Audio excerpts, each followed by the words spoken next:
You can be the biggest independent artist in the world. You can't compete with the machine.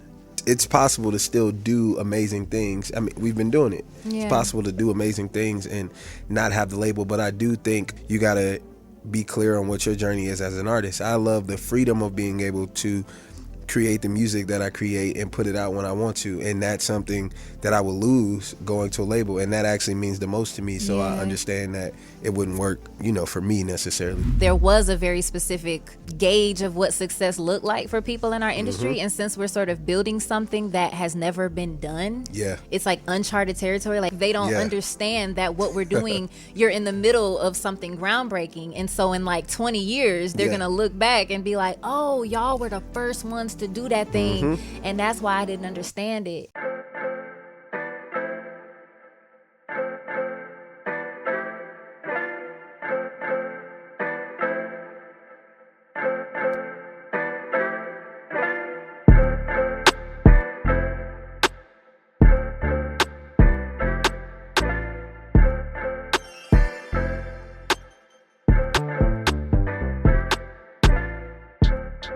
Welcome to the Let There Be Art podcast. I'm your host, Devin Mykel. And I'm Jade, Novah, and I'm very excited about today's episode. We actually shot it April of 2023. So it's an unreleased episode where I had what I call an independent, where independent artists come together and basically share their perspectives, their stories, and the things that they've had to navigate on their independent journeys.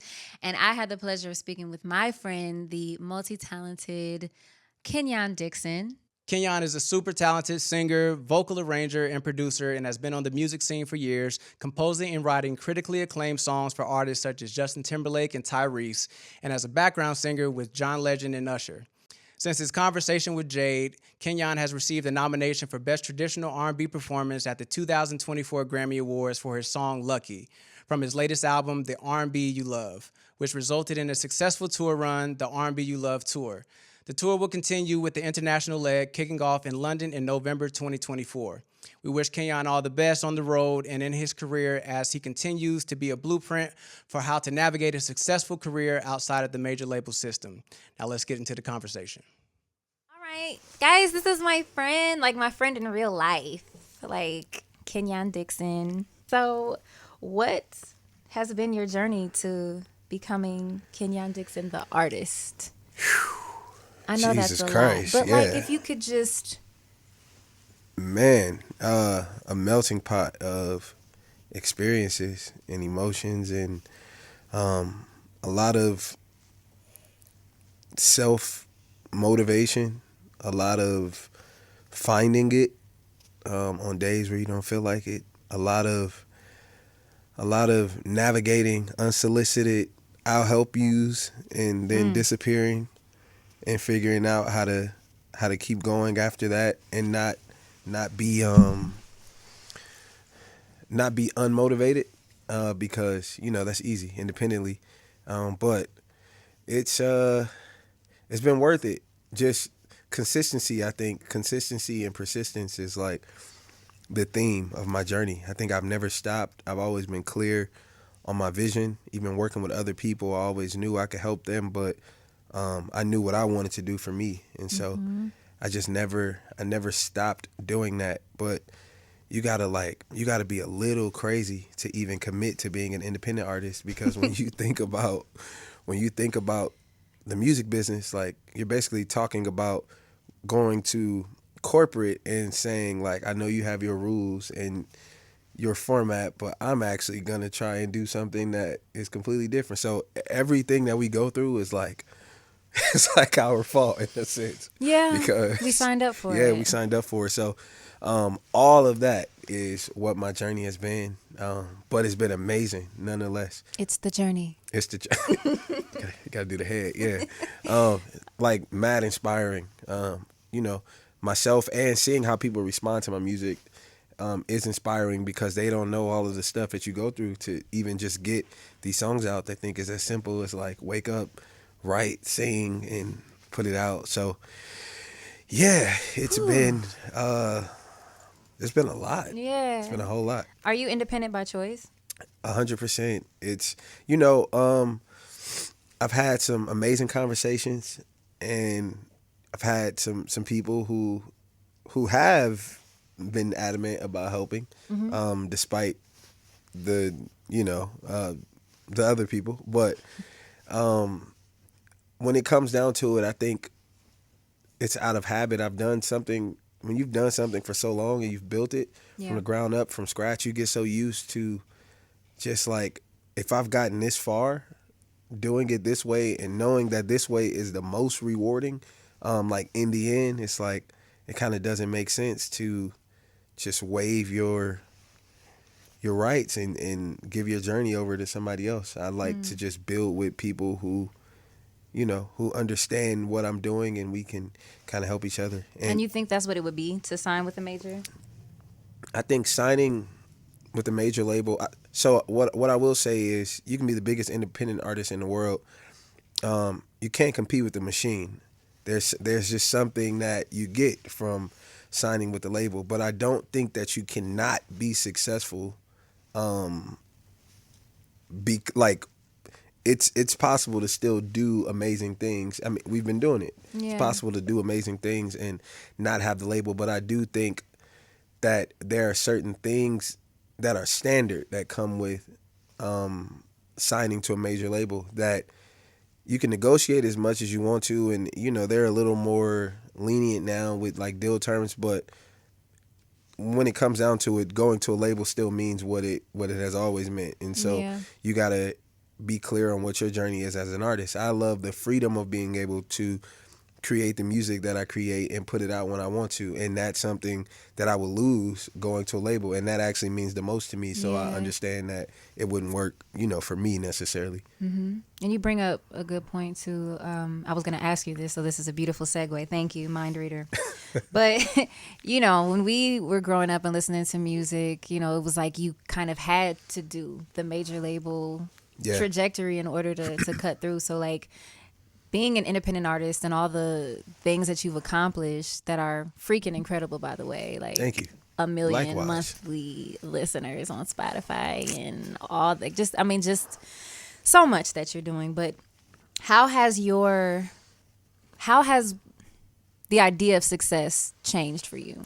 So the idea for me of success has changed in the sense of, I've learned to appreciate everything. I think like you're taught to only like highlight the things that everybody else, like the things we can agree on collectively are amazing, and like everything I do is amazing because it's something more than what I was already doing. And so I feel like I've found the celebration in every single move, even in rejection sometimes. I think it's been amazing to learn how to like navigate and just still feel successful and not feel unsuccessful because I didn't perform at everybody else's expectations about something. So I think it has just taught me, being independent has taught me just how to really appreciate your journey. Like it's really yours and it's for you, and to not, compare everyone else's success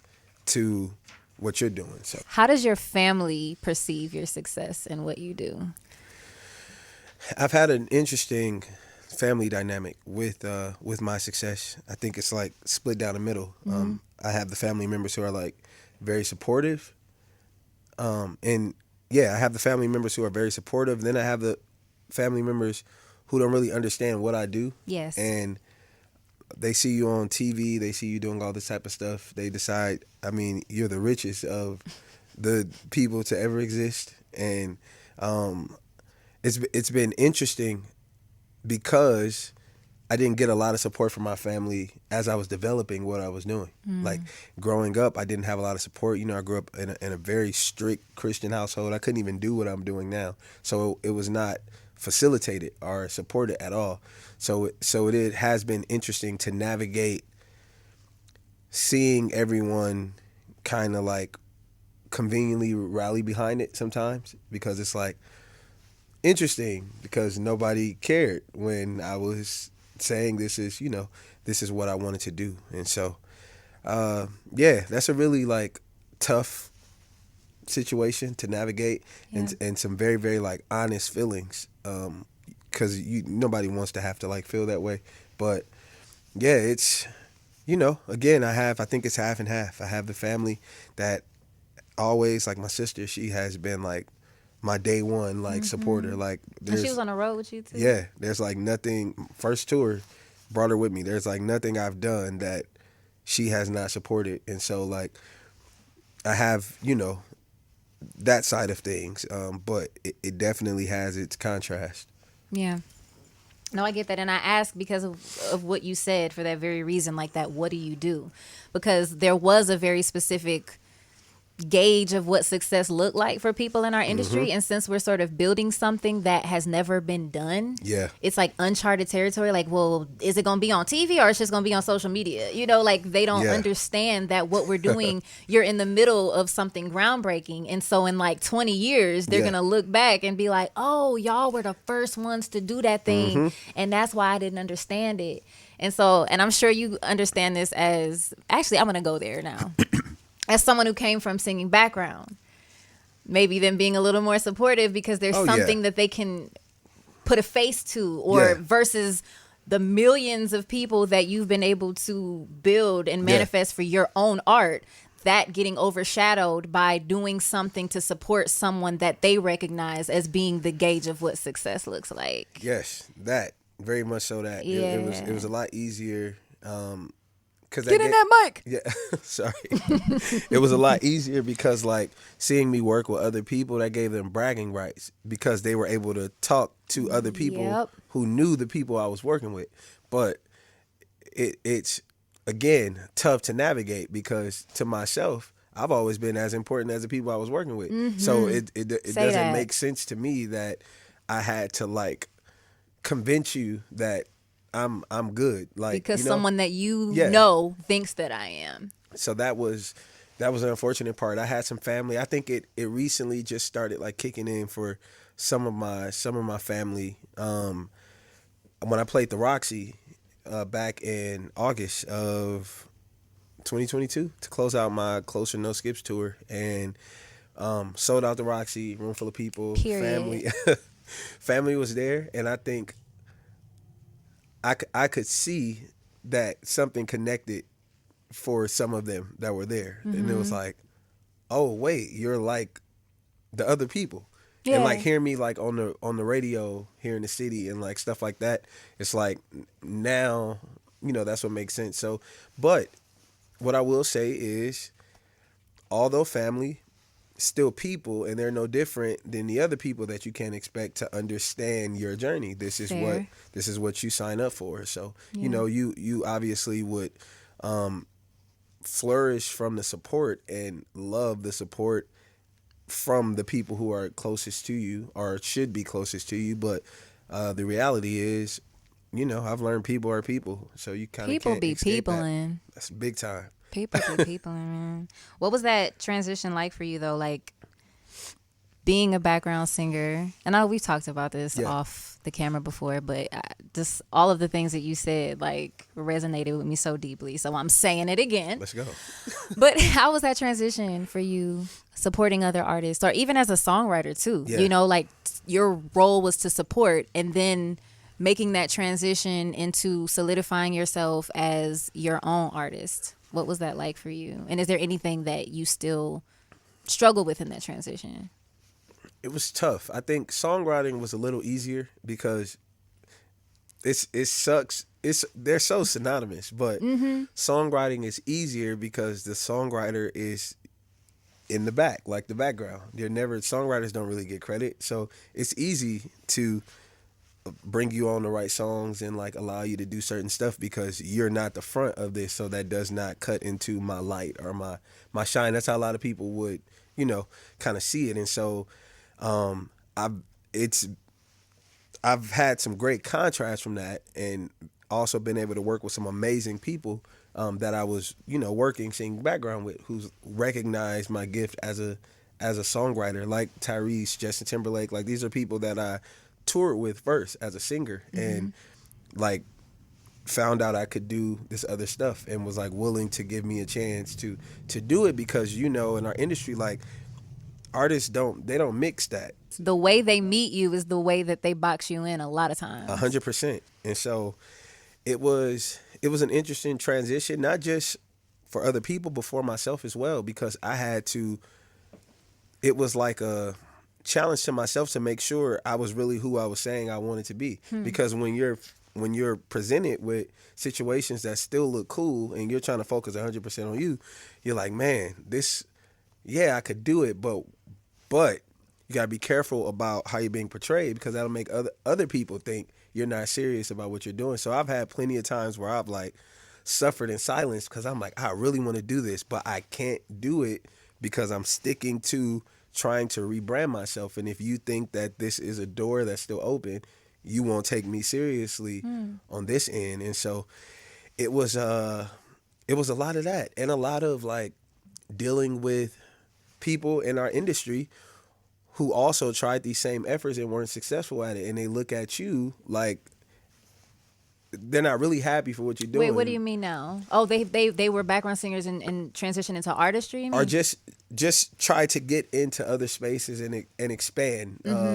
And so specifically with, like, you know, you have other singers, I've seen it happen where it's like they're not really happy to see you now branching out and doing other stuff, because these are things that they wanted to do, or maybe they tried and the opportunity didn't get extended the same way. And then you deal with figuring out if you did something wrong because you're like, I'm just doing what I love to do. Like, so it's a lot of mixed feelings, I think, with everything. And so, yeah, it just led me to figure everything out, like, on my own. Did you like struggle with shrinking yourself as a result of coming from someone who played the role of supporting others? 100%.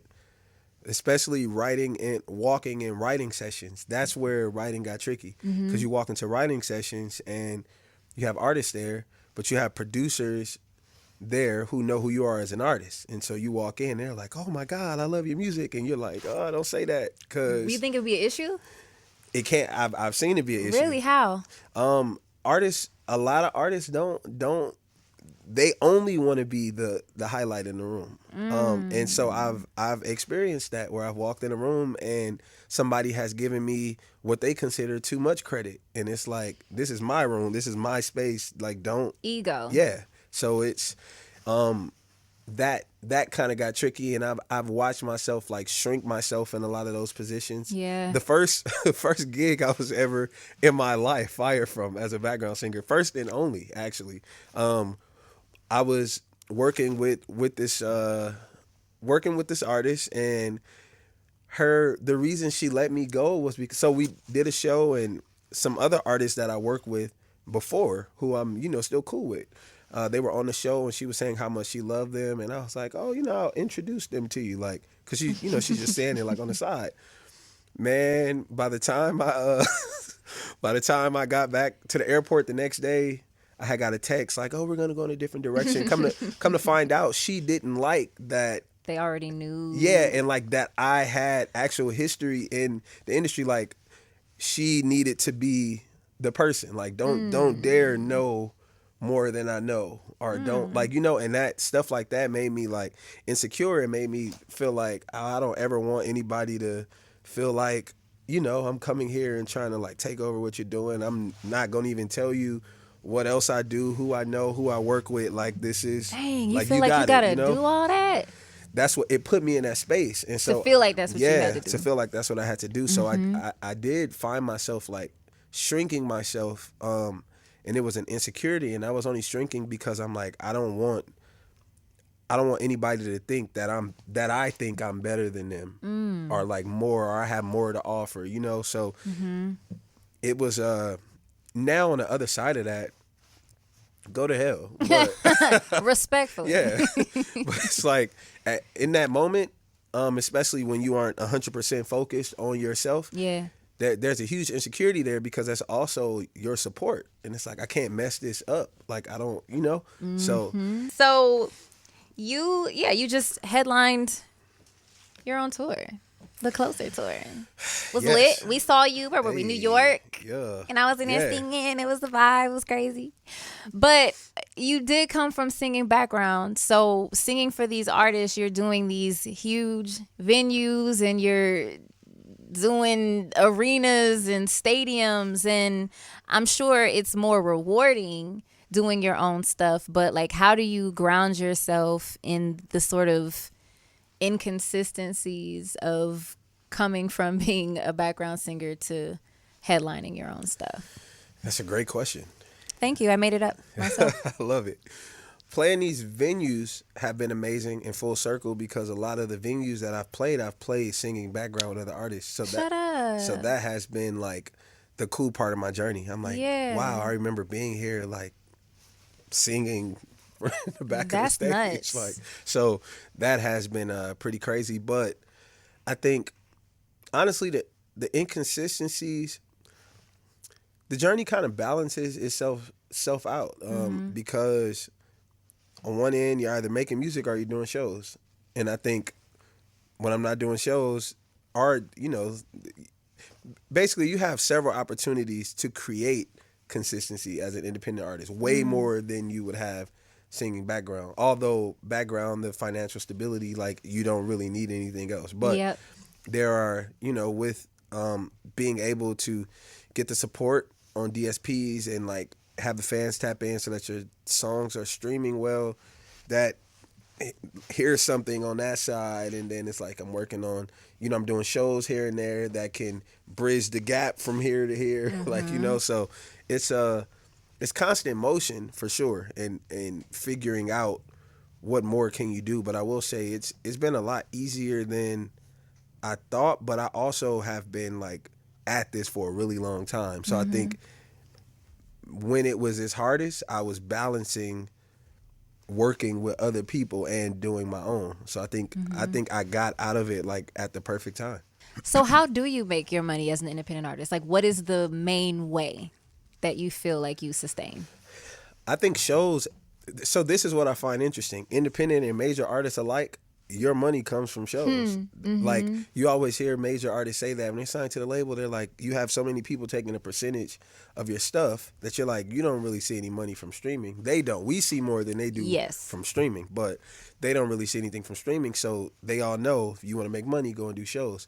I've found that to be the same case with being an independent artist, although I see like a lot more money from streaming because it's me and my management. Like I don't have like a label and 10 hands in the pot to try and give stuff And you're to. writing your stuff. Yeah, writing the stuff, that's actually a very important thing. And I'm working with people that I trust, we have our formula, we work on a record, cool, we know how, there's no greed, we're all honest, and we can get it out. And I say that because I think that energy is also planting great things to make sure that we keep having more opportunities to make more money. But yeah, from shows to streaming to syncs, and I still do the capacity that I do still work with other artists in, aside from songwriting, vocal production. I still do a lot of vocal production. Like that's something that I actually like love and still consider a part of me as an artist versus this auxiliary talent that like, you like, oh, I got to make some money. Let me do, so, yeah, there are a few different ways. So what does your team look like? And to another independent artist, what would you say are like the vital parts to just having a more successful, or not even, because again, success is subjective, but just a career where you can focus more on your creativity? Like what does your team look like, and who are the most vital players? My immediate team is really me and my manager, Craig. It's because if everybody went today, I'm satisfied with what me and Craig can do by ourselves. I've seen him like work magic. We have, and we like heavy on the lobs and the layups. Like the teamwork is crazy. How did y'all meet? So crazy thing is, me and Craig first met through a mutual friend. Had no idea that this is what he even did. We met like in passing, like, and then years later, like 4 or 5 years later, I was talking to this friend who's also in the industry about like, my frustrations as an artist. Like I need to find like, he's like, you and Craig should like work. And I'm like, the same Craig that like, that I met. He's like, yeah, like he does. So I'm like, all right, cool. So he linked us up. We start working. I had a different manager at the time, but we brought Craig on as, I can't even like give a definition to the position. We just knew He was helping out. Yeah, I'm like, whatever. I trust my homie. You say we should work. Let's make it happen. Yeah. And so Craig was already doing like amazing stuff. It was a team. That's what I call it. It was just, we had the team together. Me and that manager parted ways with Craig on the other line. We had no idea it was going to happen. I'm literally like on the other line with Craig. We're preparing for a huge meeting with this label. I was just getting ready to put out Expectations. Oh, this is recent then. Yeah, actually Expectations had dropped, but it had only been out maybe like a month or two. And so got some traction. We had this like at that time the biggest meeting that I was having. So we had that coming up, and I just sensed some stuff wasn't right. Me and the ex-manager, we had a conversation, parted ways. I clicked over and told Craig, like, all right, I don't got no manager right now. What you want to do? Do you think you can take it? Should we hire somebody else in the interim? He's like, I got it. I'll figure it out. And I mean, like, he literally figured it out. I watched him. I was really, I feel like for where we were, I was like the first artist that he had managed. And so, yeah, I watched him pay attention to what it was I needed, which Craig is smart. So I feel like that entire time that he was working, he had already been noting all of this stuff. Not that he knew that I was going to need a manager, but when you work smart, that's what you do. You're like, I know what you need. And so see how you can add value. Yeah. And I watched him shape into like we created our team. It's so custom. Like I don't think that we could go and do what we're doing with each other for anybody else, because I think it's so very specific, the expectations we've created of each other. And like Craig has been 5 people at once. I've been 5 people at once.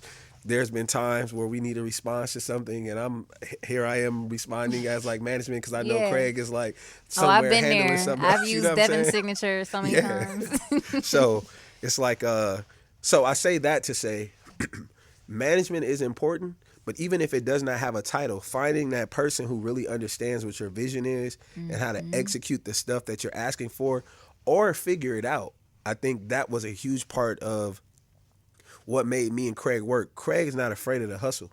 So here I am in ex-management. I think he was especially really well at managing things, or people like who already were developed. I've been there. Yep. Yeah, and like, it's a different grind to different. manage, and you have to be in the trenches. And it doesn't make anybody less amazing. It's just that you gotta know what works for you. And so like the other manager like really believed in what I was doing, and kind of felt like when we would go to people, if they wouldn't bite or something, it's like, oh man, they know who you are. Like, and for me, I'm like, but no, they don't. We gotta kind of, So Craig is like he had a different approach. He knew how to come in. Craig gonna follow up with you. He gonna find his different ways to make sure we get the answer that we need. Even if it's a no. Tell me what I need to know so that I know how to navigate. And so, I just say it's important to find somebody who understands how to work with you and how that works. Independently, if you get good management, a good agent, and a good attorney who's just on the side ready for whatever you need them for. I think that's the big 3. Yeah, that's the big 3 for me. Most pivotal in my career. Again, I say management, but just my relationship with Craig, what that has become, and how we work together and complement each other in that space has been most effective. So I think that you need somebody to do that. But I've done it. I've done it by myself before. So with that being said, that means that you have to wear a bunch of hats as well, since it's just kind of like a team of 37 to be exact. 37? Yeah. It's not 38 anymore? Look at you. 37 hats. Okay, including the one you're wearing right now? Yep. Okay, so 37 hats. What are hats that you don't want to wear? Anything aside from creating music. Yeah. That's- But what's the heaviest hat to wear? The one that you really, really are ready to not have to wear anymore? to be completely honest, I'm kind of. It's not to sound ungrateful, but I'm kind of tired of the songwriting aspect. Not for myself, but giving your art away to other people, it has become like taxing to me. It's different when you're able to get in and like build with people from scratch, but like You mean as far as writing for other yeah. people? And so, it has been amazing, and there are some exceptions, obviously.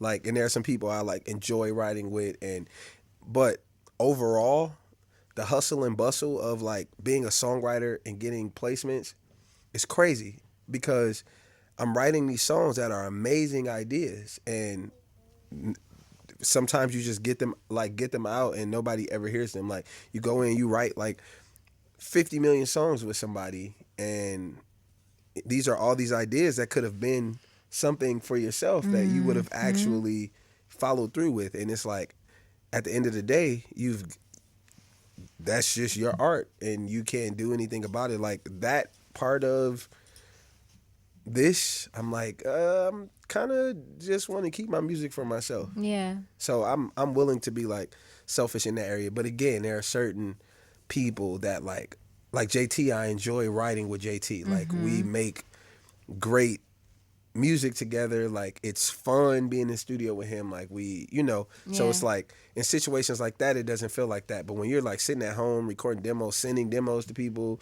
and like it's a year later, they're like, oh, this song's still available. Like, it doesn't even mean the same thing anymore. I could have put this out. And also, as an independent artist, when you get traction, you understand I could put this out and get the same amount of exposure as somebody at a label at this point. So it's like, does it make sense to, give these songs away? So I think that is a hat that's like half on, like half off. Kind of like the Ray J hat. Yeah, Like, it just kind of keeps moving around. I was thinking Ray J hat Anywhere. in my head. That's pretty crazy. We're going to play a little game. Well, it's not super fun. Sorry, Isley. She go, what are we doing? That's funny. I'm going to say things that we hear often as independent creatives or just creatives in general. And Keep you just, going. Oh God, I need to add that one. What? I think Tiffany Goucher, that was so brilliant. You She's like, just what you need mean? that one song. What do you mean? Or what did she say? I'm glad that you're still at it or Oh my something. Like, God. what else After am I all supposed this to be doing?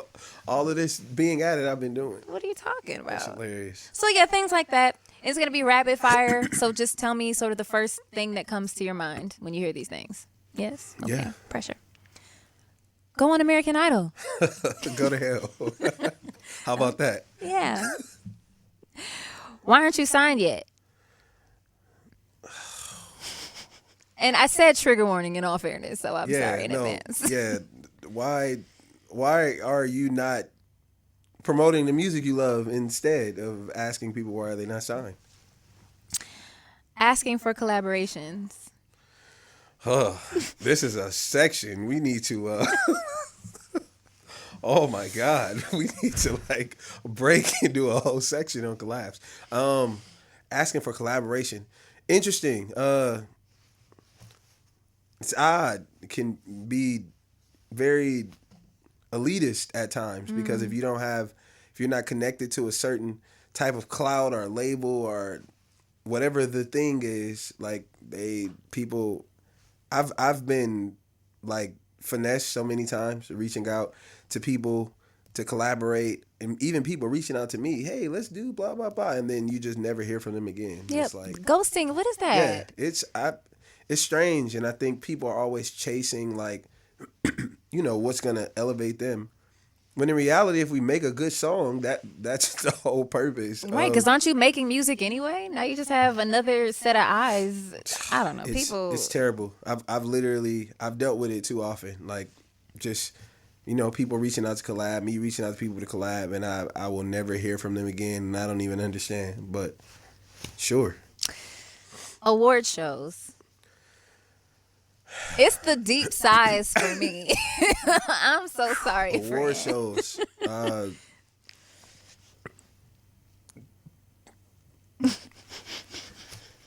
This is. Let me It's tell you the why this words is not tough. coming out. The reason this is tough because it's no disrespect to the talent on the shows. It has. They have nothing. They are doing what they're supposed to do. Absolutely. They deserve this opportunity like anybody else.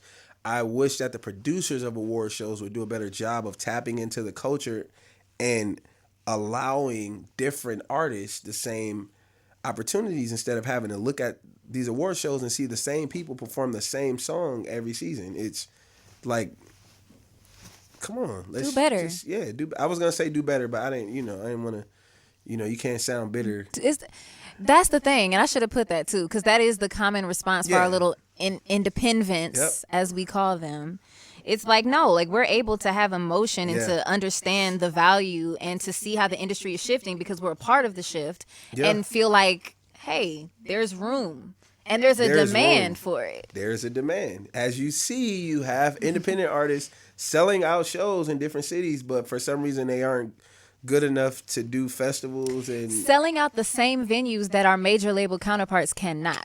are playing smaller venues to make it look more appealing. Correct. Yeah, we'll just Yeah. do better. All right, what we got here? Oh, there's no budget, but it'll be a good look. Oh, I can't pay anything with a good look. You can't pay your bills with a good Oh, I look? can't pay anything with a good look. I feel I can that. pay you, and you can pay it. Yeah. Get on, yeah. Social media. I'm sorry. Jesus Christ. Social media is like, it's like every artist. It's a quality artist's worst nightmare Why you say for that? several different reasons. One, because it allows people who don't have quality art to gain leverage as if they do if they're just good at presentation. And then as an artist who puts out quality music, you just want your music to be what Enough. what you lead with, but Yeah. instead you have to do a million things to appeal to people who otherwise have no right to demand access to your space. Yeah. But this is like the way of the world right now. But in all fairness, that's what I was going to say. I feel like it's not just exclusive for independent artists. I feel like major yeah. artists still have to like play in that hell. Yeah, very true. And it does have its pros. Like Yeah. it can grow. I've like connected with my fans like in a way that I feel like people even 10, 20 years ago would have never been able to, And so I do love that part of it. I feel like I've developed like a genuine connection with my fans and like I'm able to share certain stuff. You control your narrative. But that is the pro and the con. Cause you gotta watch what you present. Because it will live forever. It never goes away. Publishing deals. Keep everything you can. Okay. Keep everything you can. Owning your masters. Keep those too. I saw a clip yesterday that raised a great point about owning your masters. Do tell. I will always be pro owning my masters. A lot of these artists don't write their music. So owning their masters is not of importance to them because you don't get anything from That's this a if you didn't very create it. valid point. I'm sorry, and I spoke over you. Say that No. one more time because it's so valid. I never even thought about it until I saw it. So, there's the argument about owning your masters. If owning your masters is amazing if you write your music or if you've negotiated in your contract, because I've worked with artists who don't write but they haven't negotiated in their contract, I must get 20% certain of the song. percentage. Yeah. So if you don't really have your hand in creating your stuff, what are you're fighting for masters for what? You don't see anything. That's from so it. valid. So I guess, I just automatically look at things through the lens of someone who Yep. writes my music. So it's so Same. much, it's valuable. And it's like, no, you can't yeah. own my masters. And if when you don't own them, it goes back to touring. That's how you making money, doing shows. Playlisting. I think playlisting is amazing. I think people misunderstand how playlisting works. And so I see a lot of people complain about, artists needing more exposure, which you always do as an independent artist. Yeah. But playlisting is a part of the corporate side of doing music. So as an independent artist, you're not in that business. You're trying to figure out how to do it. So when you get those looks, that's actually amazing because you're able, this is you tapping into, their system. So Yep. I actually I love the people at the DSPs who go, they push us and they they're fighting against corporate. Essentially, they're only, I could imagine, or I would imagine they're only being told to make sure certain people are there. And, where you are on the list matters. So, Oh, it does. So when they put our songs in the first 10 songs on the playlist, that's a 15, big, that's a huge deal. Yeah. So I think, I see people complaining about it all the time, and I'm like, really, a lot of independent artists are on these playlists. Yeah. And when you And don't being the covers for these being the playlists. covers, that's really big because Yeah. that is stuff that, those are perks of being a part of a label, because that's a marketing budget. So we don't have that. We're just putting out music. So Yep. yeah, shout out to all the players. people You at know what them I'm saying? I don't even wanna DSPs start will be naming looking it. at, Yeah. right? Because then it'll be like, oh, I forgot. Yeah. Somebody. They ain't going to playlist my music no more. Nah, for real. But all y'all.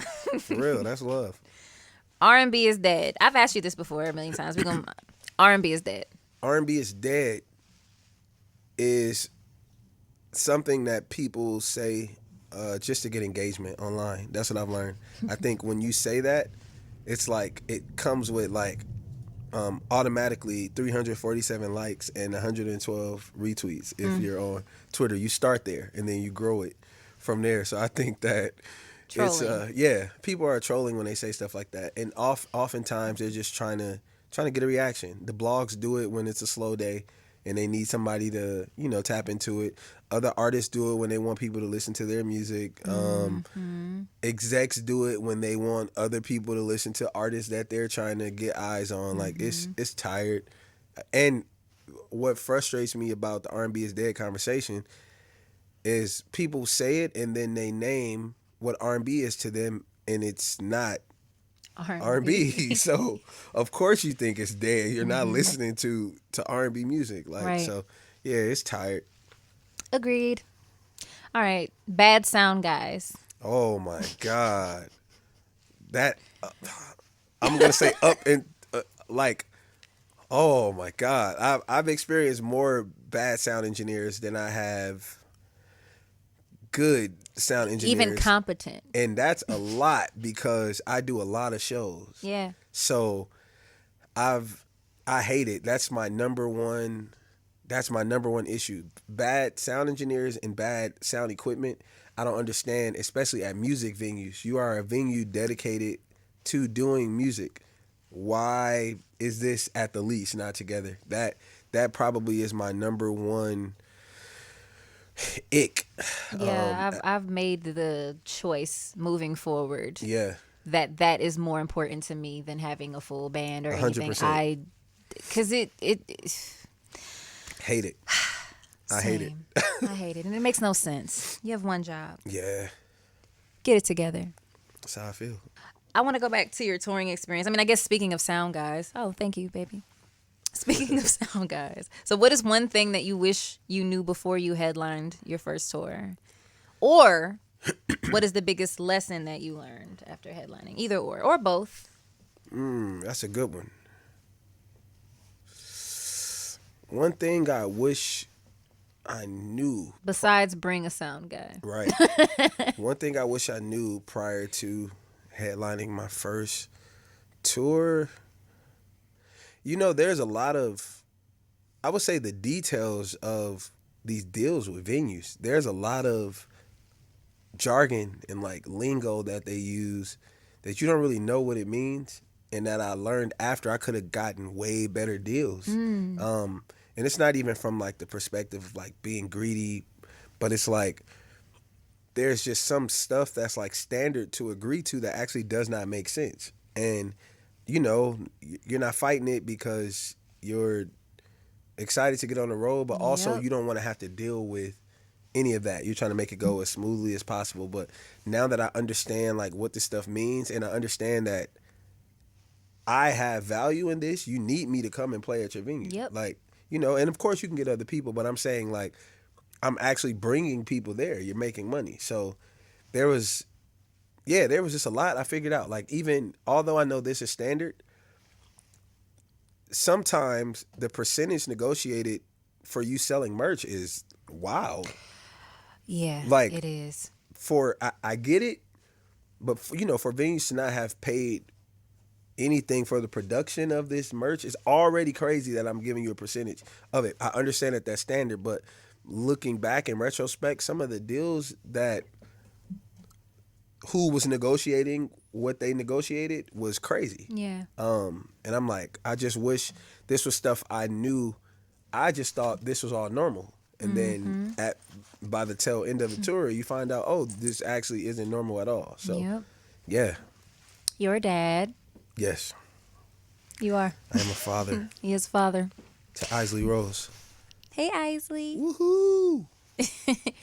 So, how have you balanced being an independent artist who has to do so much, and saying no to something could mean the difference between, you know, your rent that month?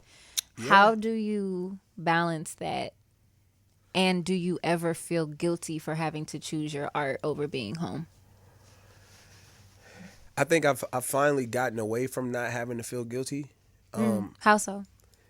Because I realize how present I am. There's not like a day that goes by where I don't, even if I'm away from home, where I'm not having to be dad. Like, there's always some sort of love you got to give, some sort of correction, some sort of like that doesn't go away when you're like actively a father. Yeah. And so I think I was able to change. I think I was able to change what that looked like to me, and when I started to understand like and develop that new perspective, I'm like, it's still me whether I'm here or not. Now, Yep. I don't want to be going away from home for 90 days, no, but I did used to feel really guilty when she was when her mom was in labor. I was in London with Justin Timberlake, and I got a call. She wasn't. We didn't. I mean, you know, nobody ever really knows when y'all are going into labor, but Yeah. we didn't expect it then. And so I just remember getting a call right before going on stage. We were playing at the O2, and right before going on stage, and I was like nervous because I was like, it was a doctor who called like, oh, you know, she's going into labor. And I'm like, dang, I'm gonna miss the birth because I'm out here working, like, you know what I'm saying? Granted, I got to get this money to come back home, but, Yeah. you know, I'm like, okay, this is crazy. Didn't next day, got on a plane, came back home, landed. She still didn't come for another couple hours. Beautiful. So amazing how that worked. But I was like, I'm never like chancing.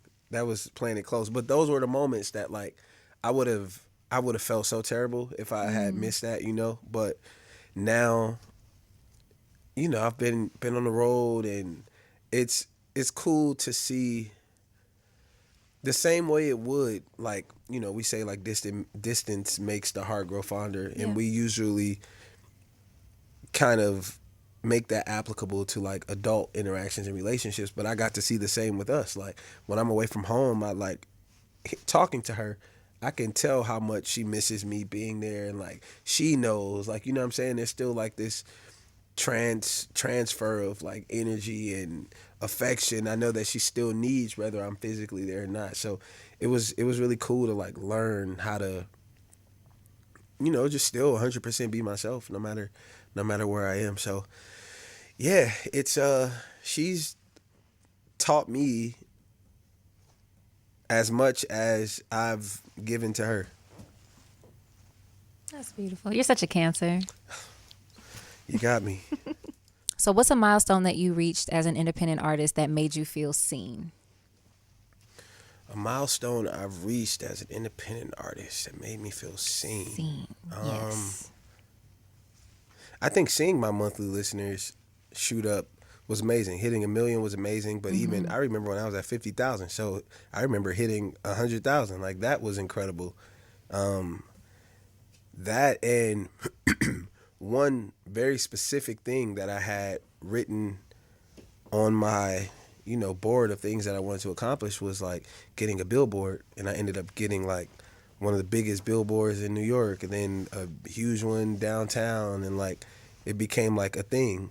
And so I think those were two things that made me feel like, okay, cool, because I always saw major artists with these things. Yeah. And I was like, oh, if I could ever be on a billboard, and even at that, it was like a Spotify billboard, and like it's like, yeah, that was really cool. So yeah, those were some things that were felt really good. So on the flip side, what do you feel is your most slept on song or project? Oh, that's good. That's hard, man, because I get a lot of love, which is really cool. This is cool to like feel that way about this question. No skips. Right. So, Hard Way from Expectations, although that song gets a lot That's of love, one of my favorites. I feel like that song should be even bigger than what it has been for me. Because I We all think agree. that song was like very innovative. I hadn't heard anybody do anything like that. I wasn't even going to put it on that album because I felt like it was too different than everything else. So, in retrospect, seeing people, the music scholars love it because it's like, this is all the stuff you learn. Yeah. It's dope. It's brilliant. Thank you. But yeah, I think that record is like, I feel like that record deserves like another round of exposure. Heck yeah, I agree. Thank you. Well, what are we manifesting? What are we setting intentions for? I mean, I never like to ask or be asked, like, where do you see yourself in 5 years? Because it's like, I don't know, I'm trying to get through today. Yeah. But what are you going to do in the near future? What are you going to do? In the near future, I don't define my career by accolades, but I deserve some Grammys. I will have some Grammys. I will have all of the other awards that, fall in alignment with that. I want to play an arena. I want to play an arena this year, like headline. I think that would be incredible, and I think it could happen. I would also would like to travel with my people at all times. That is an actual goal of mine, because I think that as amazing as it is to be able to go places and adapt to what's in place, there's nothing like having your own people around. They get it. They know, and I want my show the exact same every single time I do it. Let me be the change. Yep. But everything around me needs to, be concrete. So these are all things that I'm manifesting. I'm manifesting the budget and the opportunity to be able to do things that way. Because you can do it, but I'm manifesting being able to comfortably do that, and people understanding that is the demand. This is what I come with. That's the this standard. Is what, So manifesting new standards. There it is. Ooh, manifesting new standards. Ashe, ashe. Ashe. Kenyon Dixon. Oh, well, where can they find you? You can find me in the club. I said that earlier. Hey, okay. So if you're on, everybody's on DSPs. If you're watching this. Kenny Got Soul on Twitter, Instagram, Facebook, Kenyon Dixon. And if you love R&B music, go to your favorite DSP, Spotify, Pandora, Apple Music, Amazon, SoundCloud, Audio Mac, Kenyon Dixon on all of those platforms. So, yeah. And stream our songs. We have 3. We do have 3. Okay, bye. Oh, rollercoaster. Stay down and here for Christmas. That honestly works. Yeah. Even at a barbecue over the People summer. are still playing Here for Christmas. And it's not even like anywhere near Christmas. We're like safely in the middle. Yeah. So It'll like be them. here. Yeah, here. The song is literally, maybe the song was a manifestation. It was like an instruction, like literally it's going to be here for Christmas when you need it. And always. Wow, that's crazy.